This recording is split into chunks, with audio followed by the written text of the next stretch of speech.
Welcome back to మన Telugu vlogs. ఇవాళ బిర్యానీ చేసుకునే విధానం. ముందుగా చికెన్ని బాగా క్లీన్ చేసుకొని ఫ్రిడ్జ్లో 1 అవర్ బిఫోర్ ప్లేస్ చేసుకోవాలి. దాని తర్వాత 1 అవర్ అయిన తర్వాత గంట తర్వాత ఆ చికెన్ తీసుకొని ఇప్పుడు ప్యాన్లో ఆయిల్ వేసి ఆనియన్స్ని బాగా వేపుకోవాలి. అల్లం వెల్లుల్లి పేస్ట్కి రెడీ చేసుకొని పక్కన పెట్టుకోవాలి. ఇప్పుడు బిర్యానీ బాండి తీసుకొని చికెన్ పీసెస్ అన్నీ యాడ్ చేసుకోవాలి. దానిలోకి 3 టేబుల్ స్పూన్స్ ఆఫ్ కారం యాడ్ చేసుకోవాలి. అది ఇంట్లో ప్రిపేర్ చేసుకున్న కారమే. ఇప్పుడు బిర్యానీ సామాన్లు, ఆకు, చెక్క, జాపత్రి ఇవన్నీ కూడా యాడ్ చేసుకోవాలి.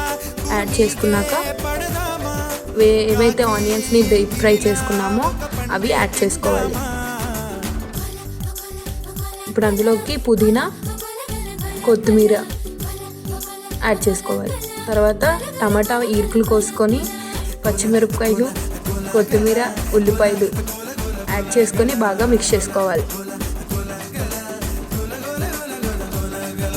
అందులోకి అల్లం వెల్లుల్లి పేస్ట్ ఏదైతే ఫ్రెష్గా పేస్ట్ చేసుకున్నామో అది యాడ్ చేసుకోవాలి. తర్వాత తగినంత ఉప్పు యాడ్ చేసుకొని పెరుగు, కర్డ్ గట్టిగా ఉన్న పెరుగుని యాడ్ చేసుకొని ఒక నిమ్మకాయ యాడ్ చేసుకోవాలి. ఇప్పుడు ఏదైతే ఆయిల్తో ఆనియన్స్ ఫ్రై చేసామో ఆయిల్ని కొంచెం యాడ్ చేసుకుంటే టేస్ట్ బాగుంటుంది. మొత్తం ఇప్పుడు ఏదైతే చికెన్ని మ్యారినేట్ చేసుకున్నామో మొత్తం బాగా మిక్స్ చేసుకొని ఒక 5 to 10 మినిట్స్ని లీవ్ చేసుకోవాలి.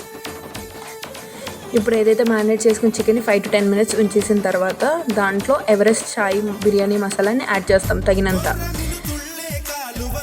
యాడ్ చేసాక స్టవ్ మీద పెట్టి ఒక 5 మినిట్స్ని కుక్ చేయాలి. దాని తర్వాత వేరే వాటర్లోకి తీసుకొని మసాలా సామాన్లు యాడ్ చేసి దాన్ని బాయిల్ చేసుకోవాలి. బాయిల్ చేసుకున్న దాంట్లో కొంచెం ఏదైతే ఆయిల్ బాయిల్ చేసుకున్నామో యాడ్ చేసుకొని అలాగే మన రైస్ని యాడ్ చేసుకోవాలి. ఇప్పుడు ఏదైతే చికెన్ అనేది బాయిల్ అయిపోయింది. ఇప్పుడు హాఫ్ బాయిల్డ్ 3/4 అయిన రైస్ని అందులోకి ప్లేస్ చేసుకొని దమ్ పెట్టుకోవాలి.